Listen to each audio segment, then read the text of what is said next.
Hi friends. నా పేరు Surendra. Welcome back to my channel. Promo చూస్తే ప్రాణం పెట్టాడేస్తున్నాడబ్బా ఇమ్మాన్యుల్. సో, ఇమ్మాన్యుల్ ఎందుకు గ్రేట్ అంటానంటే నేను ఫిజికల్ టాస్క్‌కొచ్చేసరికి ఇప్పుడు అక్కడ ఉన్నోళ్ళలో నిఖిల్ ఉన్నాడు, కళ్యాణ్ ఉన్నాడు. కొంచెం గౌరవ్ రూట్ క్లియర్ చేసాడు ఇమ్మాన్యుల్‌కి. అది ఒప్పుకొని తీరాలి. ఎందుకంటే నిఖిల్ గేమ్ ఆడి ఫస్ట్ గౌరవ్ చేతికి ఇవ్వంగానే గౌరవ్ వచ్చి కళ్యాణ్‌ని ఔట్ చేస్తాడు. అంటే కళ్యాణ్ ఉంటే గెలవడా, ఇమ్ము అంటే గెలవడని చెప్పటం నా ఉద్దేశ్యం కాదు గానీ టైట్ పోటీ ఉంటది. సో మనం ఒక పాత్‌లో ఎళ్ళాలంటే కొంచెం రూట్ క్లియర్ అవుతా ఉండాలి గదా! స్ట్రాంగోళ్ళందరూ ఒక్కొక్కరు పోతే గదా! కళ్యాణ్ కూడా స్ట్రాంగే గదా! ఫిజికల్‌లో. అయితే కళ్యాణ్ కంటే, నిఖిల్ కంటే నాకు ఫిజికల్ టాస్కుల్లో ఆ గౌరవ్ కంటే గూడా ఆఫ్‌కోర్స్ వాళ్ళు ముందు ముందు చాలా గేమ్స్ ఆడొచ్చు. ఇతనికంటే బాగా. బట్ స్టిల్ కళ్యాణ్ ఇమ్మాన్యుల్ గొప్ప ఎందుకంటానంటే ఇమ్మాన్యుల్ బాడీ వేరు. సో, అందుకే చూడండి ఇవన్నీ మనకి తెలియటానికే జిమ్ అప్పుడు వాళ్ళు ఎక్సర్‌సైజ్‌లు చేస్తున్నప్పుడు పుషప్స్ తీయమన్నా, "అయ్యో! నా వల్ల కాదయ్యా మీరు తీసుకోండి. ఏంది 50 తీయాలా? నా వల్ల కాదులే. వేరే ఏమన్నా చిన్న చిన్న ఎక్సర్‌సైజ్‌లు ఉంటే చెప్పండి." ఇట్లా అంటాడు ఇమ్మాన్యుల్. అంటే ఆయనకి లేని అలవాటు. అంటే బాడీని బిల్డ్ చేసుకోవటము.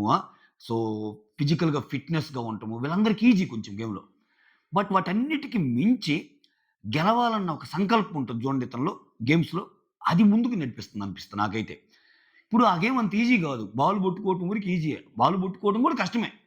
అదే ball in the sense bone. ఆ టక్కన పడ్డప్పుడు ఏమైద్దంటే, ముందు వెళ్లి ఆ బోన్ పట్టుకునేవాడికి 2 రకాలుగా బాధలు. ఒకటేంటంటే పడాల్మని ఆ బోన్ మీద పడాలి. బోన్ మీద పట్టంతో పాటు ఈ ఎనకొచ్చే వాళ్ళందరూ ఈయన మీద పడతారు. ఊపిరి సలపనీయరు. ఈయన చేతిలో ఉన్నదాన్ని లాక్కోవడానికి ట్రై జేస్తారు. అప్పుడేమైద్ది? సో, ఆయన పడటం, ఆయన మీద జనాలు పడటం మళ్ళా. సో, అంత ఈజీ టాస్క్ అయితే గాదు. అంత ఈజీ టాస్క్ గాదు. ఒక సీజన్‌లో మానస్, ఒక సీజన్‌లో గౌతము, ఒక సీజన్‌లో చాలా సార్లు జరిగిన టాస్కే ఇది. కాపోతే ఆబ్జెక్ట్ మారుస్తా ఉంటారు. ఇక్కడేమో బోన్ అయితే ఒకసారేమో ఏదో కర్చీఫ్ పెడతారు. ఒక్కోసారి అలా పెడతారు.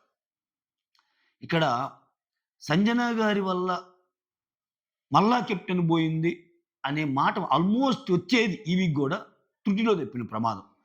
సంజన గారు ఎందుకు చేశారు అది? అతి తెలివి ఏమన్నా ప్రదర్శించారా? ఆ! సో, సంజన గారు చేయలేని పని మాధురి గారు చేశారు.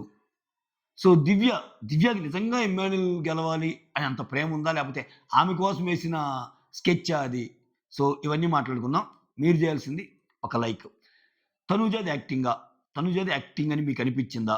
సో, నాకైతే అనిపియలేదు భయ్యా. నేను ఇక్కడే క్లియర్ చేస్తున్నా. నాకెందుకు అనిపియలేదు గూడా చెప్తాను. ఒక పర్సనల్ ఎగ్జాంపుల్‌తో చెప్తాను. సో, మీకర్థమైద్ది. చివరిదాకా చూడండి ప్రోమో. ఓకే. తనూజది జెన్యూన్ కన్సర్న్ అనిపిచ్చింది నాకు. సో, ఇక్కడ ఇమ్ము, తనుజ, నిఖిల్, రీతు, కళ్యాణ్, దివ్య కంటెంట్‌లుగుంటారు.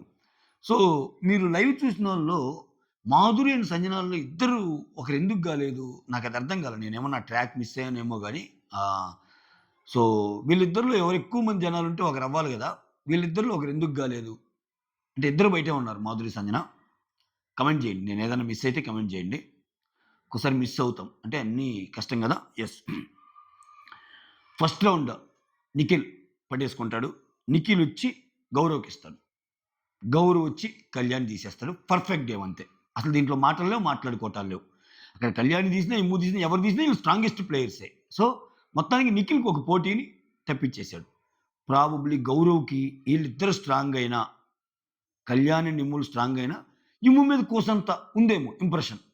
కళ్యాణ్ కంటే ఇమ్ము ఉండాలి అన్నది ఆయన అభిమతమేమో. అంటే వీళ్ళిద్దరిలో కంపేర్ చేస్తే. మళ్ళా నిఖిల్, ఇమ్ముల్లో కంపేర్ చేస్తే నిఖిల్ ఉండాలని ఉండొచ్చు. అట్లా. అంటే ఆర్డర్ ఆఫ్ ప్రయారిటీ ఉంటది కదా! అట్లా అనిపించింది నాకు. So, Kalyan out. Second round Immu పట్టుకుంటాడు. సంజన గారికిస్తారు. దివ్య ఔట్. ఇక్కడ దివ్య ఏమంటది? "అసలు నీకు ఇమ్ముని గెలిపించాలనుందా? నువ్వు ఇమ్ముని గెలిపించాలనంటే నీకివ్వాల్సింది నిఖిల్‌కి గదా! నిఖిల్‌ని ఔట్ చేయాలి గదా!" అంటది. పాయింట్ కరెక్టే. పాయింట్ అస్సలు అమ్మో! దివ్యంగిత లాజిక్స్ ఎక్స్ట్రార్డినరీ. కానీ నిజంగా ఆమె ఇమ్మాన్యుల్‌ని గెలిపించాలని ఉందా? ఒకవేళ దివ్యనిఖితాన్ని తీయకుండా వేరే వోళ్ళని గాని తీస్తే, తనూజాని గాని తీసిందనుకో, ఈ టోను ఇదొస్తదా? ఆమెకి పంపించిన బాధ. ఆ పంపించిన బాధలో నన్నెందుకు తీసేసావు అని అడిగితే డైరెక్ట్ అయ్యిద్ది. అది గేమ్. సో, నువ్వసలు తెలివిగా గేమ్ ఆడటం లేదు అని చెప్పి ఒక పాయింట్ పెడితే, అది ఇండైరెక్ట్‌గా సంజనాకి, ఇమ్మాన్యుల్‌కి గొడవ క్రియేట్ అయ్యే విధంలో తోడ్పడిద్ది. ఒక దెబ్బకు 2 పెట్లు. దివ్యదెప్పుడు ఒకే దెబ్బకు 2 పెట్ల స్ట్రాటజీ. మస్తు తెలివితేటలు ఈ అమ్మాయి మాత్రం. ఒక్కోసారి మంచిగా అనిపిస్తాయి అయి. రైట్. సో, ఇక్కడ ఒక సెకను ఇమ్ము గూడా షాక్ అయిపోతాడు. షేక్ అయిపోతాడు. ఏందిరా నాయనా అని. అంతే గదా! ఒకవేళ నిజంగా దివ్య చెప్పిన పాయింట్ ఆమె కోసం చెప్పిందా, వేరే వాళ్ళు చెప్పిందా పక్కన పెట్టేస్తే, అది అది అంటే అది ఆమె సైకాలజీని ఆమె ఎందుకు చెప్పిందనే దాని మీద మనం అనాలిసిస్ చేసాం. అది పక్కన పెట్టేస్తే, అసలు నిఖిల్‌ని తీకపోవటం అనేది ఇమ్ముకి దెబ్బేగా. అక్కడున్నోళ్ళు నిఖిలే గదా పోటీ నెక్స్ట్. కరెక్ట్. ఆ! ఇక్కడ. తర్వాత థర్డ్ రౌండ్ ఇమ్ముకి రాంగానే ఈసారి మాధురికిస్తాడు. మాధురికిస్తే ఇక్కడేమంటది, నిఖిల్ చాలా strong Bigg Boss. Nikhil out అంటది. ఓకే. ఆ తర్వాత ఫోర్త్ రౌండ్ నిమ్ముకొస్తే మాధురికి మళ్ళా ఇస్తాడు. మాధురికిస్తే ఆ తర్వాత హ్మ్. రీతు. గేమ్స్‌లో ఒకరి సపోర్ట్ తీసుకుంటుంది. ఒకరి హెల్ప్‌తో చేస్తుంది అని అంటది. అదంతా నాకేం అనిపియలా. అంటే రితు గేమ్స్ బానే ఆడిద్ది. రితు గేమ్స్ బాగా ఆడదా. మనం ఎన్ని చూడలేదు. ఆమెని ఆమె ఆమెను తప్పుపట్టడానికి అంశాలు వేరే ఉన్నాయి. అంతేగాని గేమ్స్ వరకి బాగానే ఆడిద్ది గదా! ఇంకా వేరే వోళ్ళిద్దరూ సపోర్ట్ తీసుకొని ఆడినా గాని విపరీతంగా పోరాడింది. ఒక టాస్క్ సంజన అండ్ సారీ అబ్బా! రీతు అనంగానే గుర్తొచ్చే టాస్క్ ఒకటుంటది. Flora and Sreeja. ఇక్కడ శ్రీజ కేవలం రీతుని ఓడిపించడానికి ఫ్లోరాతో చేయగలిపింది. అప్పుడైనా గాని అటువంటి సిట్యుయేషన్‌లో కూడా టఫ్ ఫైట్ ఇస్తది Ritu. So, Ritu physical task ఒక రేంజ్. ఏదో అనాలి కాబట్టి అనింది. ఇంకా, ఇంకా బరిలో ఉంది ఎవరెవరు, ఇంకా లాస్ట్‌లో తనూజని మిగిలియాలంటే అనాలిగా. అది మ్యాటర్. తర్వాత లాస్ట్ రౌండ్‌కొచ్చేసరికి ఈళ్ళిద్దరుంటారు. Emmanuel and Tanuja. ఇమ్మాన్యుల్ ఇంతమందిని కొట్టినప్పుడు ఇంకా తనుజతో ఏముంది. ఇమ్మాన్యుల్ బోన్ తీసుకుంటాడు. తీసుకోంగానే సంజన గారికిస్తాడు ఇక్కడ లాస్ట్‌లో. ఇక్కడ సంజన గారికి ఇవ్వటానికి వెనకాల రీజన్ ఉందనిపించింది నాకు. ఎందుకంటే మాధురిని ఎంత నమ్మినా ఇక్కడ మళ్ళా ట్విస్ట్ అయ్యిద్దిలే అది చెప్తాను. మాధురిని ఎంత నమ్మినా ఏదో ఒక మూల తనూజ అంటే ఫేవర్ ఉంటది. మిగిలినోళ్ళందరి విషయంలో జడ్జిమెంట్ వేరు. తనూజ విషయంలో జడ్జిమెంట్ వేరు. ఈ రాజా రాజు అనుకోవటం, అమ్మ అమ్మ అంటాం. అరే నా డబ్బులన్నీ నీకిస్తా అంటాం. అసలు ఆమెకొచ్చిన 7,500 కూడా ఆమె పాయింట్సే ఎక్కువ డబ్బులు ఇవ్వటం ఇయన్నీ చూసాం మనం. ఈ టైంలో మిగిలినోళ్ళ విషయంలో ఎలా చేసినా అమ్మ ఇక్కడ సంజన గారికి ఇస్తా అన్నప్పుడు మాధురి ఒక మాట అంటది. గేమ్ మారిపోద్ది చూడు, గేమ్ మారిపోద్ది చూడు అన్నప్పుడు టక్కన సంజన తెచ్చి మాధురికి పెడతాడు ఇమ్ము. ఇది నాకు షాకింగ్ అనిపించింది. ఎందుకంటే సంజన తప్పు ఆడింది. తప్పు ఆడొచ్చు, ఏమైనా ఆడొచ్చు నిఖిల్. కానీ తనూజానా, ఇమ్మాన్యులా అన్నప్పుడు ఇమ్మాన్యుల్‌కి పోటేసి మరీ తనూజాకి ఇచ్చే ఛాన్స్ అయితే ఉండదు. ఇదైతే పక్కా ఉండదు. ఇంకా అలా ఆడితే ఇంకా ఆమె వేరే లెవెల్. అలా అలా ఉండదని అనుకుంటున్నా నేను. ఆఫ్‌కోర్స్ గేమ్ చూసే మీ అందరూ కూడా అదే అనుకుంటారు. ఎందుకంటే నిఖిల్ తన టీమ్ కాబట్టి ఏదో అయ్యుండొచ్చు గానీ, అలా చేసిందేమో గానీ, కాపాడుకోవటానికి ఇమ్మాన్యుల్, తనూజ అన్నప్పుడు ఎప్పుడు ఇమ్మాన్యులే ఫేవరెట్. అసలు హౌస్ మొత్తం మీద ఇమ్మాన్యులే ఫేవరెట్ ఆమెకి. ఇక్కడ గేమ్ అడ్డొచ్చింది నిఖిల్ తేవటానికి అన్నట్టు అనిపిచ్చింది. ఆ మాట అనంగానే టక్కన మాధురికి ఇచ్చేయటం వల్ల కొంచెం ఏమన్నా ఫీల్ అయిందా? అదొక థాటు. నిజంగానే మాధురి వీళ్ళిద్దరిలో తనూజ ఔట్ అంటే ఇమ్ము అయ్యాడా? అదొక థాటు. చూడండి నాకెన్ని క్వెషన్‌లున్నాయి అన్నీ మీ ముందు పెడతా. మనకి ప్రోమో కట్రా అది లాస్ట్‌లో సంజనకే ఛాన్స్ వచ్చుండొచ్చు. ఆమె తనూజని తీసేసుండొచ్చు. అంటే మారిపోద్ది, మారిపోద్ది, గేమ్ మారిపోద్ది అని అనింది. అది దేసుకొచ్చి పెడుతున్నట్టుగా అనిపించింది. ఆ తర్వాత ఏమైనా జరిగిందా? వద్దొద్దొద్దొద్దు అని చెప్పి మళ్ళా ఇటేమైనా పెట్టాడా? అసలు లాస్ట్‌కి తనూజని తీసిందెవరు? సంజనానా? మాధురీనా? ఇయి చూడాలి. లేపోతే మాధురి అంత ఇప్పుడు తను అప్పటిదాకా ఉండి పడిపోవటానికి కళ్ళు తిరిగి మాధురి పెడితేనే అని అని తనుజ గూడా అనుకోవచ్చా? సో, ఒకవేళ అంటే ప్లెయిన్ ఇంత కాంప్లికేటెడ్ స్క్రీన్ ప్లే మనకొద్దు. ప్లెయిన్ స్క్రీన్ ప్లే ప్రకారం వెళ్ళిపోదాం. ప్రోమోలో ఎందుకంటే ప్రోమోను ఒక్కోసారి డీకోడ్ చేసేటప్పుడు ఆయన దాస్తాడు కొన్ని కొన్ని. అందుకని నేను 2, 3 యాంగిల్స్ చెప్తా మీతో. ఒకవేళ తను గేమ్ మారిద్ది అనంగానే భయపడి మాధురికి పెడితే, మాధురి, తనూజ ఔట్ అంటే ఇమ్మాన్యుల్ కెప్టెన్ అయ్యే సినారియో గురించే మాట్లాడుకుంటే ఖచ్చితంగా ప్రకంపనలే. ప్రకంపనలు ఇన్ ది సెన్స్ "అరె! నాకంటే ఆమె ఎక్కువయిందారా? అంటే నీ విషయంలో నేను అలా బిహేవ్ చేస్తానారా?"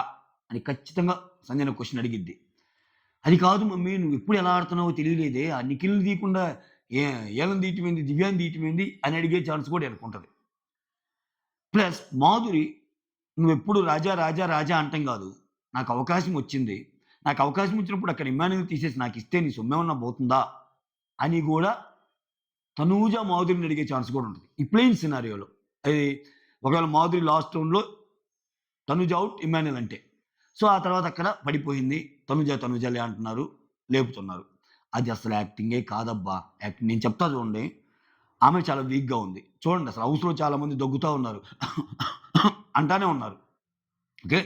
వెదర్ చేంజ్ వల్ల మనకు బయట ఎలా ఉందో అలానే వాళ్ళకి రకరకాలుగా ఉంటది హెల్త్. అందుట్లో వాళ్ళు పెట్టే టాస్కులు, వాళ్ళేందో ఓవర్ స్వీట్లు తినమంటారు, తిండి తినమంటారు, ఏదన్నా స్విమ్మింగ్ పూల్‌లో దూకమంటారు. అంత ఈజీ గాదమ్మా. అంత ఈజీ గాదు. ఆ! సో, ఇక్కడేమైద్దంటే ఒక థ్రెషోల్డ్ లెవెల్ అనేది ఉంటది. నేనెందుకు చెప్తున్నానంటే నా పర్సనల్ ఎక్స్‌పీరియన్స్. నేనొకరోజు బాగా స్ట్రెస్ అయ్యి ఉన్నాను. బాగా స్ట్రెస్ అయ్యి అర్ధరాత్రి ముచ్చట్లు చేస్తున్నా 3:30, 4 అలా అయింది. అలా అయ్యాక లేచి ఇంక వీడియో చేద్దాం అనుకునేటప్పుడు లైట్‌గా డిజినెస్ వచ్చింది. డిజినెస్ వచ్చి కళ్ళు అట్లా తిరిగినియి. అందరూ నిద్రపోతున్నారు. నాకొక్కసారి అసల అరేయ్! ఏంట్రా సిట్యుయేషను? మనం మనం మనం భూమి మీద ఉండటానికి చాలా పర్పస్ ఉంది గదా! మనం నమ్ముకున్నోళ్ళు ఇంకా ఉన్నారు గదా! వాళ్ళకి న్యాయం ఇన్ని థాట్స్ ఎళ్ళి సీరియస్‌లీ అంటే నేను జోక్ వేలో చెప్తున్నా గాని, ఏంట్రా ఇలా కళ్ళు తిరిగినియి?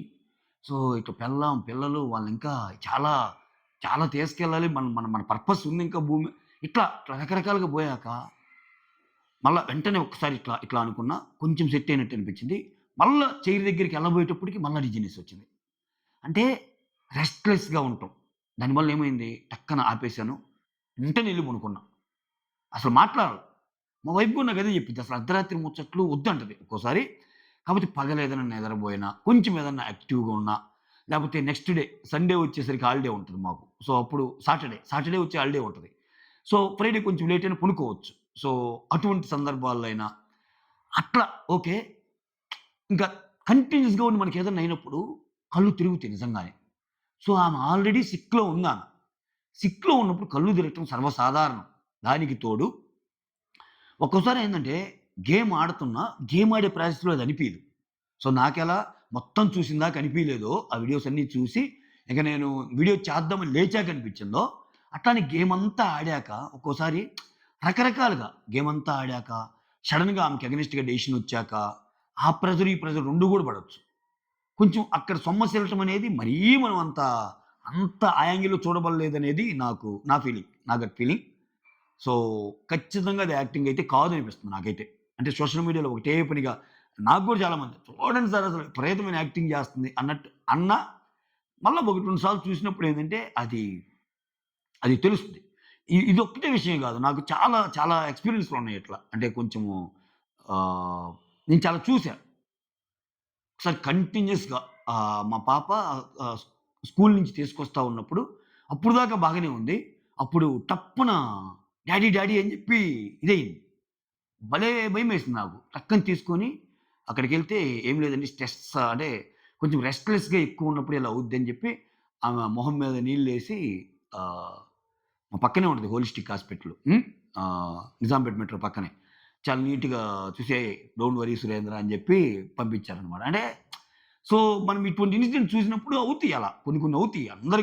అందరూ ప్రతిదీ ఇంకా అప్పటిదాకా బాగున్నప్పుడు అని ఇట్లా అని అంత అవసరం లేదనిపించింది నాకైతే. Okay. So, definitely that's not acting అని నాకనిపించింది. సో, అది నిజంగా యాక్టింగా? కాదా? అనేది ఇంకా చూడాలంటే లైవ్‌లో చూద్దాం. బట్ ఇనీషియల్ ఇంప్రెషన్ అనేది ఒకటుంటది కదా! నాకైతే అలానే అనిపించింది. Okay. That's all. Thank you so much. Signing off. Me Surendra.